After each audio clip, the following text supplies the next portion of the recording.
Muitas vezes, quase sempre, as teorias contratualistas da filosofia política da Idade Moderna são filosofias liberais, do liberalismo político e liberalismo econômico. Vamos ver como isso funciona no caso do John Locke e do Adam Smith.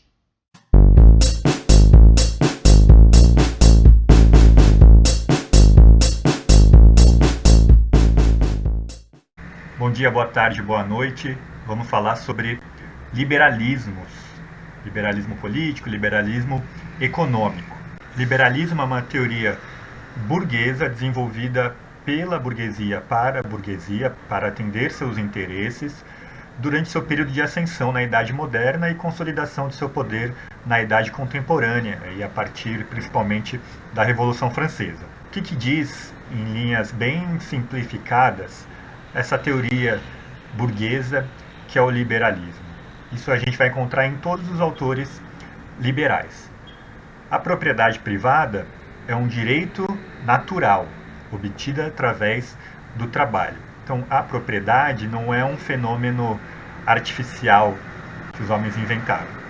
Faz parte da natureza do homem. Eu trabalho, eu conquisto minhas propriedades, minhas terras, minhas posses. E nesse período de ascensão da burguesia, a burguesia está preocupada porque eles estão lá nos burgos, comercializando e fazendo suas atividades de enriquecimento, mas existe uma outra classe que tem muito mais riquezas, muito mais posse, muito mais terra, sem ter trabalhado por isso, que é a classe da nobreza. Os reis, os nobres, eles têm terras que eles herdam há muitas gerações. Se a gente tem uma teoria que diz que a propriedade é fruto do trabalho, e os nobres não trabalham, mas têm propriedade, tem alguma coisa errada aí.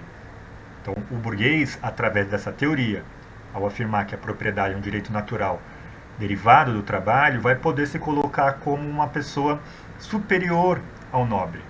Porque o nobre tem porque herdou, não porque trabalhou para ter. E o burguês também pode se colocar acima dos pobres, porque se eles não têm nada, é porque eles não trabalharam. Ou se trabalharam, não souberam poupar, não souberam conservar o resultado do seu trabalho. Então, de alguma forma, tem aí uma certa moralidade também. Ou, para usar um termo mais técnico, uma certa ética. E a gente viu lá, quando a gente comentou rapidamente sobre o Max Weber, a conexão entre a ética protestante, o trabalho enriquece, e o espírito do capitalismo. Alguns pensadores liberais. O primeiro, talvez o primeiro de grande porte, é o John Locke. John Locke a gente viu ele como um pensador, um filósofo da teoria do conhecimento, um empirista, mas ele falou bastante também sobre política, sobre a forma do Estado e do governo. Ele vai dizer o seguinte: o Estado e a sociedade não são a mesma coisa. A sociedade é esse encontro de indivíduos com interesses individuais. Eu quero vender sapato, você quer comprar sapato para não ficar descalço, você quer vender abacate porque você planta abacate, eu quero comer abacate porque eu não quero passar fome. Então a gente vai estabelecendo encontros para resolver nossos interesses individuais, às vezes a gente entra em conflito, mas isso é a sociedade, os indivíduos estão se encontrando e fazendo seus contratos. E não é à toa que ele é um contratualista. A forma do comércio, de fazer um contrato, eu quero isso, você quer aquilo, todos queremos isso, vamos assinar um contrato, é a forma da política. A sociedade foi instituída, ou deveria ter sido instituída, através de um contrato de encontro de indivíduos com interesses particulares. Se a propriedade não é uma instituição, mas é um direito natural, é da natureza, a gente precisa garantir esse direito. Ele não pode ser usurpado, porque ele é um direito meu por natureza. Eu trabalhei, eu tenho a terra. Então, o Estado é uma criação que os homens fazem, também através de um contrato, para garantir a manutenção da propriedade, que é um direito natural. A propriedade é natural. O Estado é artificial, criado para garantir esse direito natural. Nesse espírito, o Estado garante tanto as propriedades quanto essas trocas que a sociedade faz na figura do mercado, ou seja, garante os interesses individuais. O próprio Locke, é bom saber, ele era, como eu falei para vocês, um burguês, ele era um comerciante e ele comprava e vendia pessoas. Então ele participou do tráfico da escravização de negros que eram comercializados no Atlântico, sequestrados na África, comercializados no Atlântico e postos para trabalhar em situação de escravidão nas Américas. Então a gente vê como as coisas são muito contraditórias, né? Um cara que defende o liberalismo, a liberdade individual, é um negociante de escravos. Outro pensador liberal, bastante conhecido, é o Adam Smith, que escreveu um livro chamado A Riqueza das Nações. O próprio título do livro já aponta para a gente que existe algum encontro entre economia e política. Qual encontro? Ele está falando de riquezas individuais? Não, está falando da riqueza das nações. Então esse é o objeto do texto. E aí, a partir daí, pelo menos a partir do Adam Smith, mas já havia alguns pensadores de economia antes, porque o Adam Smith não está pensando na forma da política, principalmente, como Locke. Ele está pensando na forma da economia, mas vai chegar na política. Por isso a riqueza das nações. Ele vai falar, gente, a política vem depois. O mercado, ele se autorregula através de leis de oferta e procura. Se tem muita gente vendendo abacate, o abacate está barato. Se tem pouca gente vendendo abacate, o abacate vai ficar mais caro. Oferta e procura. Não só oferta e procura de bens de consumo, mas oferta e procura de uma outra mercadoria que é considerada principal, inclusive, no sistema capitalista, que é a mercadoria força de trabalho. Quando tem muita gente no mercado de trabalho, os salários reduzem. Quando tem poucas pessoas no mercado de trabalho, num determinado segmento, aí o salário aumenta, porque também obedece à lei da oferta e da procura. Por isso que é interessante que tenha muita gente desempregada, porque aí os outros que vão trabalhar se submetem a salários baixos. E isso é entendido como sadio e natural numa sociedade liberal. O mercado está se regulando. O que a política deve fazer? O que o Estado deve fazer? Garantir a liberdade do mercado. Então não pode ficar criando leis que afetem a oferta e a procura. Não pode ficar criando leis que deem oportunidades de trabalho, ou não pode ficar criando leis que definam o salário mínimo, por exemplo, porque interfere na oferta e na procura. Não pode ficar criando leis que determinam a jornada de trabalho. Se o trabalhador só pode trabalhar 8 horas, então a fábrica que trabalha das 24 horas por dia vai ter que contratar 3 trabalhadores. Não pode. Tem que deixar o mercado e as relações entre indivíduos se autorregularem.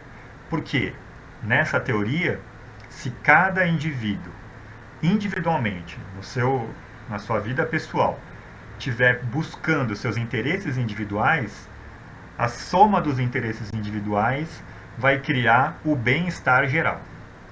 Então, o que é o bem-estar geral? É que cada um cuida da sua vida e isso vai dar certo por uma questão de oferta e procura. Ah, mas tem muita oferta de mão de obra, o salário está baixo. Então, para eu atender meu interesse individual, eu vou ter que buscar estudo. Tem muitas faculdades, muitas pessoas formadas. Então, para atender meu interesse individual, eu vou ter que buscar alguma outra coisa.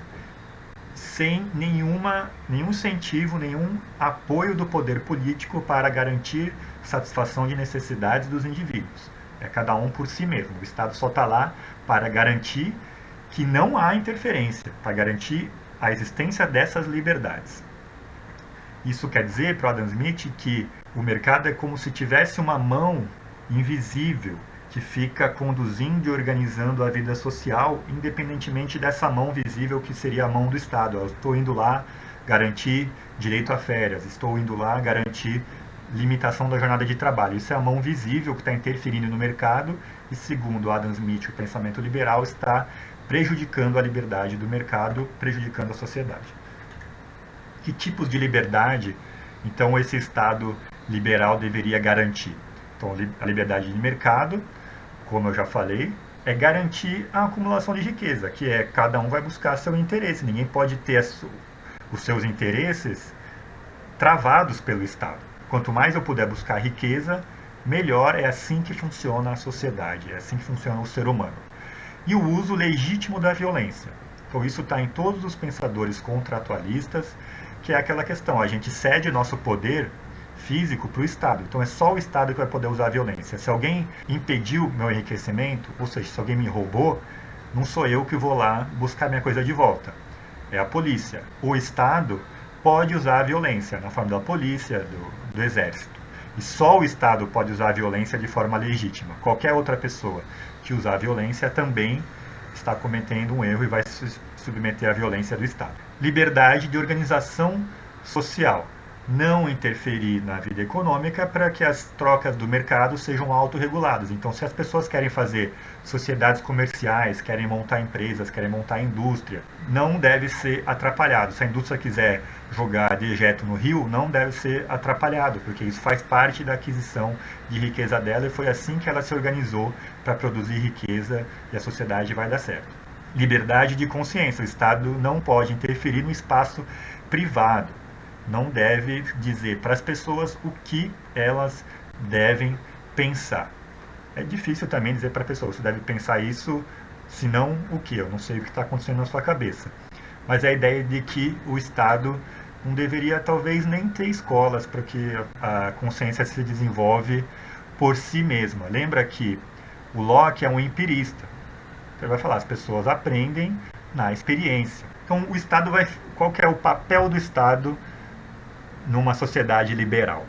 Ele vai ficar de canto, ele vai se ausentar, vai ficar observando para ver se as pessoas estão se conduzindo normalmente, estão umas permitindo o enriquecimento das outras, ou se há algum tipo de interferência no enriquecimento contra a propriedade privada. Aí ele interfere, aí ele usa a violência, quando ele percebe que as liberdades de mercado e de organização social de consciência estão sendo ameaçadas. Se tiver tudo indo certinho, se o mercado estiver autorregulado, o Estado fica de canto olhando.